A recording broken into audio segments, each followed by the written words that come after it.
So hello my dear students, my name is Anil Sharma and I welcome you all to our YouTube channel. Standard 11 के अंदर electronic configuration में आज last part पे हम लोग आ गए हैं.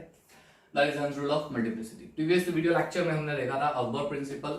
ठीक है, एक बढ़िया सा पर्सन है, उसने थोड़ा करेक्शन किया था, वो करेक्ट है. अवबर्व प्रिंसिपल, अवबर्व का मतलब होता है building blocks and it was given by Nils bore.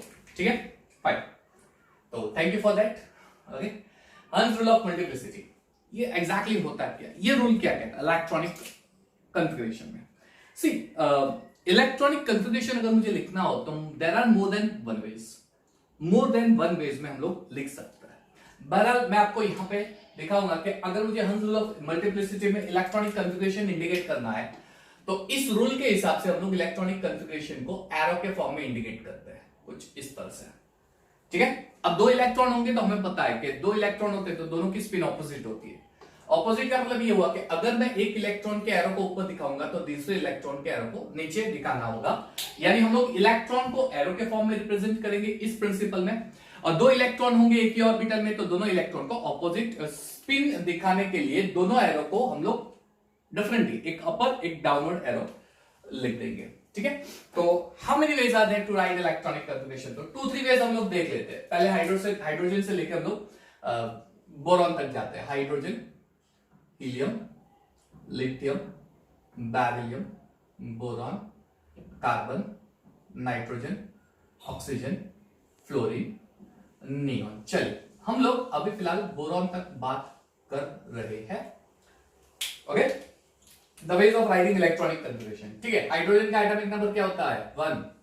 Helium का एटॉमिक नंबर क्या होता है 2. लिथियम का क्या होता है 3. बेरिलियम का क्या होता है 4. Boron atomic number 5. Carbon atomic number 6. Nitrogen atomic number 7. Oxygen atomic number 8. Fluorine atomic number 9. Neon atomic number 10. चलिए फर्स्ट पे ऑलरेडी हमने जो ऑफबोर प्रिंसिपल में देखा था. ठीक है, तो 1s1, helium 1s2, lithium 1s2 2s1, या फिर उसको ऐसा भी लिख सकते हैं हीलियम 2s1. ठीक है, टू वेज. यहां पे मैंने दो मेथड दिखाई इलेक्ट्रॉनिक कॉन्फ़िगरेशन राइटिंग करने के लिए.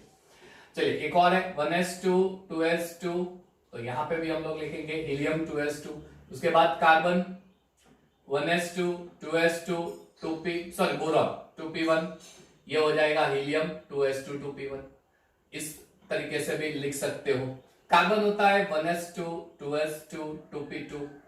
ठीक है, हीलियम यहां पे लिखेंगे 2s2 2p2. ओके, नाइट्रोजन होता है 1s2 2s2 2p3.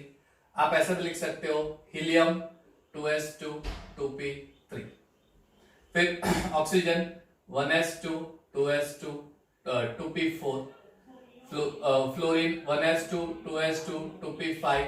And neon होता है 1s2 2s2 2p6. इसको हीलियम के साथ रिप्रेजेंट करना हो तो हीलियम 2s2 2p3. ठीक है, हीलियम 2s2 ये 2p4 होगा 2s2 2p5 and helium 2s2 2p6. Easy है, इसको आप फॉरवर्ड करके भी देख सकते हो, इतना कुछ टेंशन लेने की जरूरत नहीं है. अब हम लोग देखेंगे हंस रूल के हिसाब से इलेक्ट्रॉनिक कॉन्फ़िगरेशन को कैसे नोट डाउन किया जाता है एज पर हंस रूल ऑफ मल्टीप्लिसिटी. चलिए ध्यान दीजिए, इसके हिसाब से हम लोग किस तरह से इलेक्ट्रॉनिक कॉन्फ़िगरेशन को रिप्रेजेंट करेंगे. तो 1s का ऑर्बिटल हम लोग प्लॉट कर रहे हैं. यहाँ पे ध्यान से देखना, सभी एटम के लिए कॉमन ही 1s ऑर्बिटल में प्लॉट कर रहा हूं सभी एटम के लिए. उसके बाद 2s ऑर्बिटल प्लॉट कर रहा हूं सारे एटम, ये सारे एटम के लिए 2s ऑर्बिटल. चलिए अब 2p ऑर्बिटल. अच्छा, 2p में 3 ऑर्बिटल होते हैं. 2px होता है, 2px होता है, ठीक है, 2py होता है और 2pz. 3 ऑर्बिटल्स इन 2p. चलिए तो ये 3 ऑर्बिटल्स हो गए 2p के. तो 2px orbital, 2py orbital, 2pz orbital. अच्छा, सबसे पहला आइटम कौन सा है हाइड्रोजन. तो चलिए हाइड्रोजन, वही चीज हीलियम. ओके, उसके बाद लिथियम. अच्छा यहां पे कर दो hydrogen, helium, lithium, beryllium, boron, carbon. ठीक है, nitrogen, oxygen, okay, fluorine and neon. Okay, plot कर रहा हूं तो you can forward, fast forward कर सकते हो, इसमें कोई प्रॉब्लम नहीं है. I don't mind with that part. हमें तो सिर्फ इलेक्ट्रॉनिक कॉन्फ़िगरेशन किस तरह से लिखना है वो देखना है. ठीक है, हर एक एलिमेंट के लिए। तो अकॉर्डिंग टू हंस लॉ ऑफ मल्टीप्लिसिटी, चलिए अब स्टार्ट करते हैं। ये सारे लाइंस हो गए, hydrogen, helium, lithium, beryllium, boron, carbon, nitrogen, oxygen, fluorine, neon. Okay, start करते हैं। 1s में कितने इलेक्ट्रॉन है? एक इलेक्ट्रॉन है। एक इलेक्ट्रॉन के लिए एक एरो दिखाएंगे। अब वो एरो कैसे दिखाना है? कोई स्टूडेंट बोलता है सर मैं अप एरो दिखाऊं तो चलेगा, कोई बोलता है सर डाउन एरो दिखाओ तो चलेगा, कोई भी स्पिन दिखा दो 1s में। अब मैं अप एरो, तो ज्यादातर स्टैंडर्ड फॉर्म में हम लोग अप एरो ही दिखाते हैं, इसलिए अप एरो ले लेते हैं। अच्छा, कोई डाउन करेगा तो भी कोई दिक्कत नहीं है। तो यहां पे इलेक्ट्रॉनिक कॉन्फ़िगरेशन इस तरह से लिखते हैं हाइड्रोजन में 1s में 1 इलेक्ट्रॉन। अच्छा, हीलियम में कितने इलेक्ट्रॉन है? 2 इलेक्ट्रॉन। तो एक इलेक्ट्रॉन ऊपर एरो, तो दूसरा electron according to Pauli's exclusion principle 2 electron होते हैं, एक अप एरो होता है तो दूसरा कौन सा होगा? डाउन। क्यों? Because electron have opposite spin, एक इलेक्ट्रॉन क्लॉकवाइज घूमेगा, दूसरा इलेक्ट्रॉन एंटी क्लॉकवाइज घूमेगा। चलिए, अब लिथियम में 2s में 1 इलेक्ट्रॉन, यानी 1s में तो 2 इलेक्ट्रॉन है, यानी ये सारे एलिमेंट में 1s में 2 इलेक्ट्रॉन तो आएंगे ही। तो इसको मैं पहले से ही प्लॉट कर देता हूं। चलिए, 1s में 2 इलेक्ट्रॉन तो है, लेकिन यहां पे अब 2s पे एक इलेक्ट्रॉन एंटर हो रहा है, किसमें? लिथियम के अंदर, तो एक इलेक्ट्रॉन दिखा दिया। अब बेरिलियम में 2 इलेक्ट्रॉन एंटर हो रहे हैं, तो पहला इलेक्ट्रॉन क्लॉकवाइज होगा तो दूसरा एंटी क्लॉकवाइज, या पहला एंटी क्लॉकवाइज तो दूसरा क्लॉकवाइज। कौन सा इलेक्ट्रॉन क्लॉकवाइज, कौन सा anti clockwise, we don't know, लेकिन हमें जो एक्सपेरिमेंटली मिला है उस हिसाब से हम लोग लिख रहे हैं। ठीक है, तो we don't know which is clockwise which is anti clockwise, but it is true that one is always clockwise, another is always anti clockwise. ठीक है, समझ में आया? अच्छा, अब बोरॉन की बात करते हैं। तो 1s में 2 इलेक्ट्रॉन, 2s में 2 इलेक्ट्रॉन, अब 2p में 1 इलेक्ट्रॉन आएगा। हो गया? यहां से हम लोगों को दिक्कत स्टार्ट हो जाएगी, यहां से हमें दिक्कत स्टार्ट हो जाएगी। कैसे दिक्कत स्टार्ट होती है वो मैं आपको दिखाता हूं। देखो, कार्बन है, ठीक है, नीचे प्लॉट करके दिखाता हूं। कार्बन है, तो कार्बन में 1s में 2 इलेक्ट्रॉन है, चलिए 1s में 2 इलेक्ट्रॉन है। 2s में 2 इलेक्ट्रॉन है, चलिए 2s में 2 इलेक्ट्रॉन हो गए। अब 2p में भी 2 इलेक्ट्रॉन है, तो अब 2p के अंदर पॉसिबिलिटी क्या क्या हो सकती है 2 इलेक्ट्रॉन की? चलिए, पहली पॉसिबिलिटी मैं आपको दिखा रहा हूं।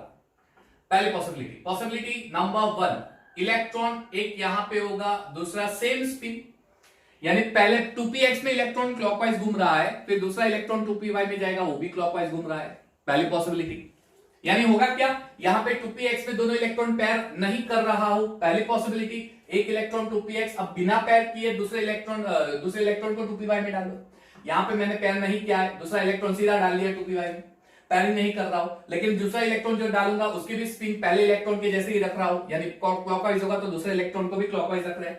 ठीक है, दूसरी पॉसिबिलिटी नंबर 2, क्या करेंगे? तो अगर मैं 2px में एक इलेक्ट्रॉन डालूंगा, 2py का भी एक इलेक्ट्रॉन होगा, लेकिन अब मैं स्पिन ऑपोजिट कर देता हूं। सेकंड पॉसिबिलिटी हो गई, स्पिन को मैंने ऑपोजिट कर दिया। Second possibility number 2, clear? यानी 2px में एक इलेक्ट्रॉन, अब बिना पेयर किए दूसरा इलेक्ट्रॉन दूसरे में डालो, यहां पे पेयरिंग नहीं कर रहा हूं, दूसरे में डाल रहा हूं, लेकिन उसकी स्पिन ऑपोजिट कर दी मैंने, ये पॉसिबिलिटी हो सकती है। और पॉसिबिलिटी नंबर 3, थर्ड पॉसिबिलिटी, चलिए 1s में 2 इलेक्ट्रॉन है, 2s में 2 इलेक्ट्रॉन है, और पॉसिबिलिटी नंबर 3, 2s में 2 इलेक्ट्रॉन के बाद जो 2p में 2 इलेक्ट्रॉन है वो दोनों को पैर कर देता हूं। अब क्वेश्चन ये आता है, अब कोई स्टूडेंट बोलता है सर मैं दोनों डाउन कर दूं तो चलेगा कि नहीं चलेगा? तो ये भी चलेगा। पॉइंट सिर्फ इतना है कि पहले ऑर्बिटल में जो इलेक्ट्रॉन होता है उसकी जो स्पिन होगी दूसरे ऑर्बिटल में भी वही स्पिन रखनी है, ऐसी ही स्पिन रखनी है, चाहे आप डाउन लो चाहे अप लो। लेकिन जैसे मैंने बताया, हम लोग पहले इलेक्ट्रॉन अप लेते, स्टैंडर्ड यूनिफॉर्म ले लेते, ठीक है, इट्स नॉट रॉन्ग, डाउन दिखाना भी गलत नहीं है, लेकिन स्टैंडर्ड यूनिफॉर्म ले लेते हैं। I think it's okay for you, down वाला पार्ट दिख रहा होगा, इजीली विजुअलाइज है, या दैट्स ट्रू। चलिए, तो अब क्वेश्चन ये आता है कि इसमें से कौन सी पॉसिबिलिटी ट्रू है, मुझे कौन सी पॉसिबिलिटी एक्सेप्ट करनी पड़ेगी? ठीक है, क्या ये पॉसिबिलिटी मैं एक्सेप्ट करूं इलेक्ट्रॉन फिलिंग की, कि 2px में एक इलेक्ट्रॉन 2py में दूसरा इलेक्ट्रॉन बिना पैर किए 2py में जा रहा है, लेकिन दोनों की स्पिन सेम हो गई, एक क्लॉकवाइज दूसरा भी क्लॉकवाइज, या ये एक्सेप्ट करूं दोनों की स्पिन ऑपोजिट, या ये? अब दिक्कत आ गया, 2p में जब इलेक्ट्रॉन जाएगा तो कौन सा वे सिलेक्ट करेगा? अच्छा, कोई ऐसा भी बोल सकता है सर इसको छोड़ के मैं यहां पे इलेक्ट्रॉन डाल दूं तो भी चलेगा। क्वेश्चन यही है कि दूसरा इलेक्ट्रॉन पैर नहीं करना है, दूसरे ऑर्बिटल में डालना है, क्योंकि हमें पता नहीं इलेक्ट्रॉन किस तरह से एंटर होकर डिस्ट्रीब्यूट होते हैं, वी डोंट नो, इसलिए हम लोग ये पॉसिबिलिटी एक्सेप्ट कर रहे हैं। ठीक है, चल ये क्वेश्चन आया हुआ है कॉम्पिटिटिव में, ये भी दिया था ऑप्शन, यहां पे दिया था, यहां पे नहीं था, तो ये भी करेक्ट है, ये रॉन्ग नहीं है, ये याद रखना। तो which is the correct possibility? अब यहां पे हमें करना है कि ये आइडेंटिफाई करना है कि करेक्ट पॉसिबिलिटी कौन सी है, नंबर 1 है, नंबर 2 है या नंबर 3 है, कौन सी पॉसिबिलिटी करेक्ट पॉसिबिलिटी होती है। तो अब सबशेल के अंदर जो नंबर ऑफ ऑर्बिटल्स होते हैं उसमें जब इलेक्ट्रॉन हम लोग डालेंगे तो पॉसिबिलिटी क्या है, तो हंस ने एक रूल दिया था, हंस ने एक रूल दिया था, एज पर दैट रूल हम लोग यहां पे करेंगे। चलो, हंस रूल ऑफ मल्टीप्लिसिटी जो है उसका एक रूल है, इस मल्टीप्लिसिटी का एक रूल है। रूल क्या है, ध्यान से देखो, ये रूल क्या बोलता है कि when electrons enters when electron enters into the orbitals of subshells के ऑर्बिटल में इलेक्ट्रॉन एंटर होगा, then they do so, यानी वो एंटर होंगे, they do so, electron enter होंगे in such a way that, इस तरह से एंटर होंगे, in such a way that, इस तरह से एंटर होंगे in such a way that maximum number of electrons remains unpaired, यानी ज्यादा से ज्यादा इलेक्ट्रॉन अनपेयर्ड रखना है। जब सबशेल में जो नंबर ऑफ ऑर्बिटल्स आते हैं उसमें इलेक्ट्रॉन एंटर करेंगे तो ज्यादा से ज्यादा नंबर ऑफ इलेक्ट्रॉन अनपेयर्ड रखना है, अनपेयर्ड रखना है, पेयर नहीं करना है। यानी ये स्टेटमेंट से तो ये गलत हो गया, ये नहीं आएगा क्योंकि यहां पे मैंने पेयर दिखा दिया, ठीक है, ये नहीं आएगा, पेयरिंग नहीं होगा, ज्यादा से ज्यादा अनपेयर्ड रहेगा, यानी हर एक शेल में एक एक इलेक्ट्रॉन डालेंगे। लेकिन अब इन दोनों में से क्या जस्टिफाई करेंगे हम लोग, तो देखो, maximum number of electrons remains unpaired and will have same spin in different orbitals,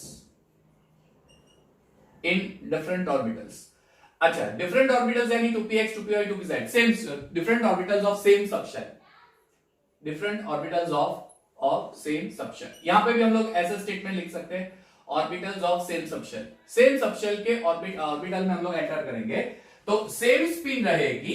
अच्छा, सेम स्पिन की जगह अगर कोई बोल रहा है कि पैरेलल स्पिन रखेंगे तो ये भी राइट है, आप चाहे पैरेलल वर्ड यूज करो, आप चाहे सेम स्पिन यूज करो, चलेगा।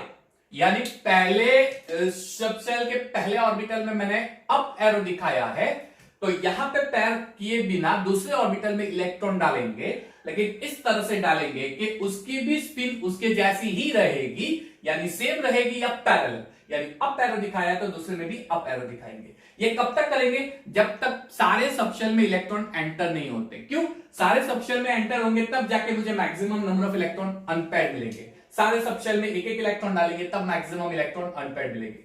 एक बार सारे सबशेल में एक एक इलेक्ट्रॉन आ गया, उसके बाद आपको पेयरिंग करना स्टार्ट करना है ऑपोजिट स्पिन के साथ, ठीक है। तो as per that rule 1s2 carbon में 2s2, अब 2p में 2 इलेक्ट्रॉन है इसलिए एक इलेक्ट्रॉन यहां करेंगे, अब पेयर नहीं करना है, स्किप करना है और दूसरे ऑर्बिटल में डालना है, लेकिन सेम स्पिन, अब maximum number of unpaired electron. फिर 2, अब नाइट्रोजन में जाते हैं, नाइट्रोजन में 2p में कितने इलेक्ट्रॉन है, 3 है, तो 1s में 2, 2s में 2, 2p में 1 डालो, 2py में डालो, 2pz में 1 डालो।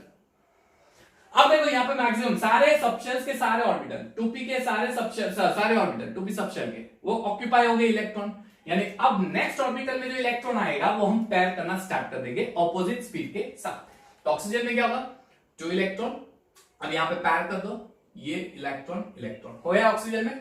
फ्लोरीन में अब दूसरा पेयर करो। अच्छा, कोई बोलता है स्टर में यहां से पेयरिंग स्टार्ट कर दो, तो एक्चुअली प्रैक्टिकली किस तरह से पेयरिंग होता है वो हमें पता नहीं है, तो कोई भी चलेगा यहां, लेकिन हम लोग जैसे मैंने बताया हम लोग यूनिफॉर्म स्टैंडर्ड वे को फॉलो करेंगे। यहाँ पे 1s2 2s2, यहाँ पे 2 इलेक्ट्रॉन, फिर 2 इलेक्ट्रॉन यहाँ पे, अब नियॉन में डाल दो, 1s में 2, 2s में 2, अब 2px में भी 2, 2py में भी 2, 2pz में भी 2। ठीक है बच्चों, ये है हंस रूल ऑफ मल्टीप्लिसिटी, इस तरह से आप इलेक्ट्रॉन एंटर कर सकते हो। ये रिप्रेजेंटेशन है हंस रूल ऑफ मल्टीप्लिसिटी के हिसाब से। तो इलेक्ट्रॉनिक कॉन्फ़िगरेशन को डिफरेंट वे में रिप्रेजेंट कर सकते हो आप लोग। किसी भी ऑर्बिटल में इलेक्ट्रॉन रिप्रेजेंट करना है, ये भी रिप्रेजेंट इस तरह से भी कर सकते हो, इस तरह से भी कर सकते हो। You can do in any of the way. हो गया, हो गया, ठीक है। पॉज करके आपको अगर स्टेटमेंट डालना हो डालो, पॉज करके अगर स्टेटमेंट डालना है डालो, ठीक है। ओके फाइन, चलिए अब नेक्स्ट पॉइंट, हंस रूल में ही कुछ और थोड़ा डिटेल देख रहे हैं, टेक्स्ट बुक से थोड़ा हटके, जो कॉम्पिटिटिव लेवल से इंपॉर्टेंट है। यानी अब जो कॉन्सेप्ट मैं करवा रहा हूं, इतना पार्ट बोर्ड लेवल से इंपॉर्टेंट था, अब जो मैं करवा रहा हूं वो कॉम्पिटिटिव लेवल से, ये स्टेटमेंट तो सही है। चलो अच्छा, किसी बुक में ऐसे भी लिखा होगा कि electron enter in such a way that they have a maximum spin multiplicity value, किसी बुक में ऐसे भी डाल सकते हैं। इलेक्ट्रॉन जब एंटर होगा तब इस तरह से एंटर होगा कि सबशेल में स्पिन मल्टीप्लिसिटी वैल्यू मैक्सिमम होती है। तो अब ये किस तरह से फाइंड करते हैं स्पिन मल्टीप्लिसिटी वैल्यू, कैसे पता चलेगा कि स्पिन मल्टीप्लिसिटी वैल्यू मैक्सिमम है या नहीं? हमें पता किस तरह से चलेगा, is it a maximum spin multiplicity value और नो, है ना? किस तरह से फाइंड करेंगे? तो स्पिन मल्टीप्लिसिटी की एक फॉर्मूला है, चलिए स्पिन मल्टीप्लिसिटी वैल्यू। अच्छा, यानी ये कॉन्सेप्ट जो हो गया आपका जेई नीट लेवल से कॉन्सेप्ट हो गया, टेक्स्ट बुक में नहीं है। तो ये स्पिन मल्टीप्लिसिटी वैल्यू कैसे फाइंड कर सकते हैं? स्पिन मल्टीप्लिसिटी वैल्यू तो उसकी फॉर्मूला है, स्पिन मल्टीप्लिसिटी वैल्यू अगर फाइंड करनी है तो उसकी formula spin multiplicity value is equal to modulus 2s plus 1। Modulus क्यों डाला है वो मैं आपको बाद में बताता हूं, लेकिन यहां पे s क्या इंडिकेट करता है? What is s? s shows number of unpaired electron spin of number of unpaired electron, total spin.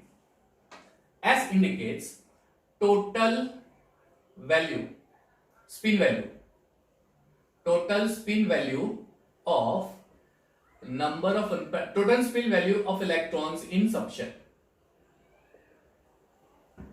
Subshell में जो इलेक्ट्रॉन प्रेजेंट है उस इलेक्ट्रॉन की टोटल स्पिन वैल्यू क्या है, वो टोटल स्पिन वैल्यू ऐसे इंडिकेट करता है। और इस पे से हम लोग स्पिन मल्टीप्लिसिटी फाइंड कर सकते हैं। किस तरह से, मैं आपको दिखा रहा हूं। मान लीजिए कार्बन का एग्जांपल लेते हैं। चलिए कार्बन एटॉमिक नंबर क्या होता है? तो 6। चलिए 1s में 2 इलेक्ट्रॉन, तो मैंने ऐसे दिखा दिया। 2s में 2 इलेक्ट्रॉन, मैंने ऐसे दिखा दिया। अब 2px में 1 इलेक्ट्रॉन है, 2py में 1 इलेक्ट्रॉन है, एज पर दिस रूल, हंस रूल ऑफ मल्टीप्लिसिटी। अच्छा, कोई बंदा ऐसे बोलेंगे कि सर मैं ऐसे लिखूं तो चलेगा, 1s2 2s2 एरो ड्रॉ नहीं करूं, लेकिन इस तरह से 2px में 1 इलेक्ट्रॉन, 2py में 1 इलेक्ट्रॉन और 2pz में 1 भी नहीं है। It is also right, this is also, ये इसका ही फॉर्म है, लेकिन इसका क्या बोलते हैं सर, कंसाइज, थोड़ा कम किया हुआ पार्ट है, आप ऐसा बोल सकते हो। तो इस तरह से भी लिख सकते हैं। अब देखो 1s में 2 इलेक्ट्रॉन है, दोनों की स्पिन ऑपोजिट होती है, यानी ये प्लस हाफ है और ये माइनस हाफ है, तो इसका टोटल क्या हो जाएगा? 0। 2s, इसमें भी दो इलेक्ट्रॉन है ना, 1 और 2, ये भी प्लस हाफ है, ये भी माइनस हाफ है, इसका क्या हो जाएगा टोटल? 0। इसका मतलब 1s की स्पिन वैल्यू, 1s सबशेल की स्पिन वैल्यू 0 है, 2s सबशेल की स्पिन वैल्यू 0 है। What about 2px 2py 2pz? 2p की स्पिन वैल्यू क्या है? तो 2px में 1 इलेक्ट्रॉन है, 2py में 1 इलेक्ट्रॉन है। अगर मैं इसे प्लस हाफ बोलूंगा, तो इसकी भी स्पिन इसके जैसे ही है, ये क्लॉकवाइज होगा तो ये क्लॉकवाइज, तो ये भी प्लस हाफ है। अगर ये एंटी क्लॉकवाइज है तो एंटी क्लॉकवाइज है, ठीक है, प्लस हाफ, कुछ इस तरह से होता है। अच्छा, कोई बंदा बोले कि सर मुझे इसे माइनस हाफ लेना है, तो इसे भी आपको माइनस हाफ लेना पड़ेगा शॉर्ट में। ओके मान लीजिए कि मैंने माइनस हाफ ले लिया, एज्यूम कर लेते हैं, तो इसकी टोटल वैल्यू क्या हो जाएगी? -1, है ना, राइट? टोटल वैल्यू, टोटल कर दो, माइनस हाफ यानी -1 हो जाएगा, हाफ 1। अब ये हो गई आपकी स्पिन वैल्यू सबशेल की, यानी टोटल स्पिन वैल्यू क्या होगी? 0 + 0 + -1 यानी -1, टोटल स्पिन वैल्यू -1 हो गई। Now find out spin multiplicity value for carbon की स्पिन मल्टीप्लिसिटी वैल्यू फाइंड करो। तो यहां से मैं सारी चीजें निकाल लेता हूं क्योंकि ये 0 ही है, हमें पता है। चलो ये हो गई आपकी -हाफ स्पिन वैल्यू, क्लियर? अच्छा, जैसे मैंने बताया प्लस भी कर सकते हो, मैंने तो सिर्फ माइनस दिखाया, प्लस भी कर सकते हो। तो स्पिन वैल्यू हो गई -1, यहां पे डाल दो स्पिन मल्टीप्लिसिटी वैल्यू मॉड्यूलस 2 × -1 + 1, चलिए -2, ठीक है, प्लस सॉरी मॉड्यूलस यहां पे नहीं आएगा, आई एम वेरी सॉरी बच्चों, आई एम वेरी मॉड्यूलस सिर्फ यहां पे आता है, 1 में नहीं आता, सॉरी, ठीक है। तो ये -2 + 1, तो -2 का हो जाएगा +2 + 1, 2 + 1 यानी होता है 3। तो मॉड्यूलस डालने का मतलब क्या है? स्पिन वैल्यू अगर माइनस हो तो मॉड्यूलस में प्लस हो जाता है, यानी spin multiplicity value is always in 0 integer और पॉजिटिव, या तो वो 0 इंटीजर में होगा या प्लस इंटीजर में, प्लस में होता है, 0 होगा या प्लस इंटीजर, ठीक है, माइनस कभी नहीं होता है स्पिन मल्टीप्लिसिटी वैल्यू, क्लियर? ये स्पिन। अच्छा मान लीजिए नाइट्रोजन है, मान लीजिए नाइट्रोजन है।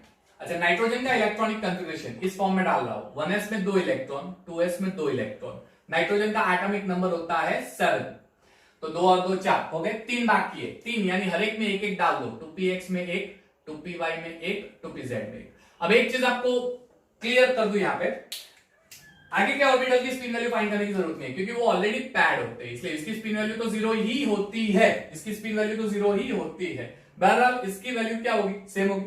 अब माइनस लो, प्लस लो, अगर ये माइनस लेता है सारे माइनस, अगर ये प्लस तो सारे प्लस। चलो प्लस लेके देख लेते हैं, हाफ हाफ हाफ। चलिए टोटल स्पिन वैल्यू क्या हो गई, 3/2 हो गई spin value.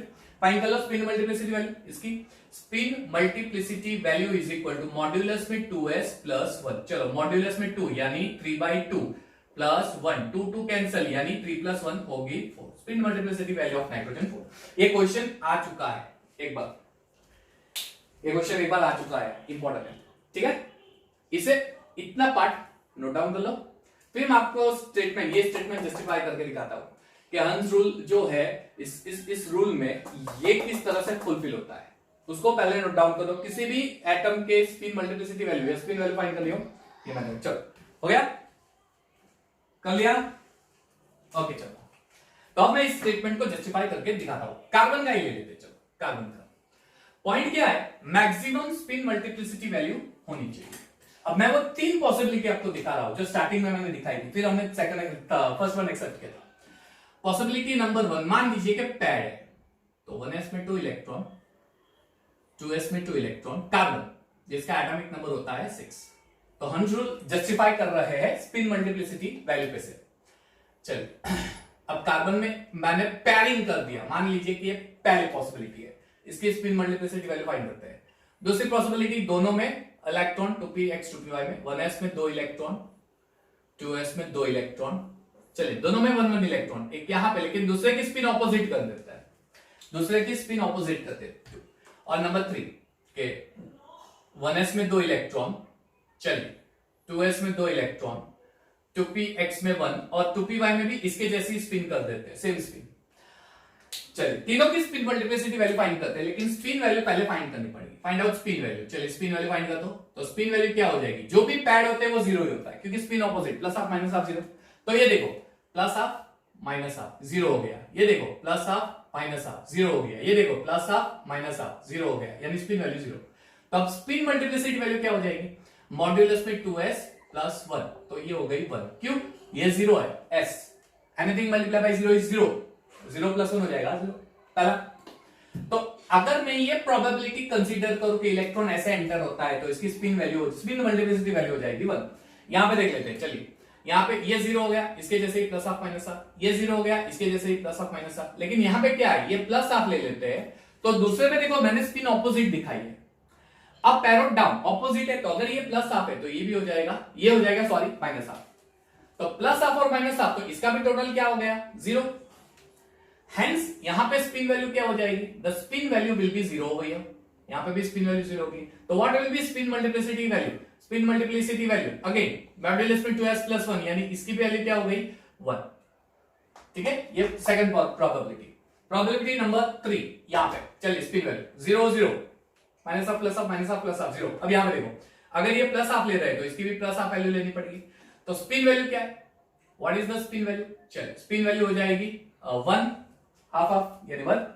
Find out spin multiplicity value, spin multiplicity value, spin multiplicity value modulus 2s plus 1, modulus 2 into 1 plus 1 यानी 3 हो गई। अब देखो इसकी स्पिन मल्टीप्लिसिटी वैल्यू 1 है, इसकी 1 है, इसकी 3 है। अकॉर्डिंग टू दिस प्रिंसिपल, जिसकी स्पिन मल्टीप्लिसिटी वैल्यू मैक्सिमम होती है, इलेक्ट्रॉन फिलिंग उससे फॉलो करेगा, इलेक्ट्रॉन का फिलिंग उस हिसाब से होगा, यानी ये इलेक्ट्रॉन फिलिंग करेक्ट फिलिंग है, इसमें पैरेलल स्पिन होती है, ये करेक्ट है।